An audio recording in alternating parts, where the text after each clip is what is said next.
ವಾಟಾಳ್ ನಾಗರಾಜ್ ಅವ್ರಿಗೆ ಜೊತೆಲಿದೆ ಯಾಕೆ ಕೈ ಕೊಟ್ರು ಅಂತ. ಪಟೇಲ್ ನಾಗರಾಜು ಯಾಕೆ ಕೈ ಕೊಟ್ರು ಅಂತ ನಾವ ಕೈ ಕೊಡೋದು ಅಂದರೆ ನಿಮ್ಗೆ ಹೇಳ್ತೀನಿ ಕೇಳಿ. ಸುಮಾರು ಸಾವಿರಾರು ವರ್ಷಗಳಿಂದ ಕೈ ಕೊಡೋ ಕೆಲಸ ನಡೀತಾ ಇದೆ.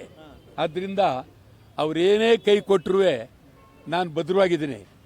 ನಾನು ಸುಮಾರು 65 ವರ್ಷದ ಮೇಲೆ ಕನ್ನಡ ಯಾವ ಅಧಿಕಾರ ಬೇಡ ಏನು ಬೇಡ ಅಂಥೇಳಿ ಕನ್ನಡವನ್ನು ಕೂಗಿದ್ದೇನೆ, ಕನ್ನಡಕ್ಕಾಗಿ ಹೋರಾಟ ಮಾಡಿದ್ದೇನೆ. ಆದ್ದರಿಂದ ಜನ ಅವರ ಬಗ್ಗೆ ತೀರ್ಮಾನ ಮಾಡಬೇಕು, ಅವರೇ ಬಂದು ಕರಿಬೇಕು ಅಂದರು. ಮತ್ತು ಶೆಟ್ಟಿ ಯಾವತ್ತಪ್ಪ ಅದು ಹೇಳಿ ಯಾವತ್ತು 27ಕ್ಕೆ ಪ್ರವೀಣ್ ಶೆಟ್ಟಿ ನಾವೆಲ್ಲರಿಗಿಂತ ಮುಂಚೆ ಬಂದಾಗಲೇಬೇಕು. ವಾಟಾಳ್ ನಾಗರಾಜ್ ಅವ್ರ ನಾಯಕತ್ವದಲ್ಲಿ ಬಂದಾಗಬೇಕು ಅಂತೇಳಿ ನಮ್ಮೆಲ್ಲರಿಗಿಂತ ಮೊದಲು ಕೂಗಿದವನು ಶೆಟ್ಟಿ.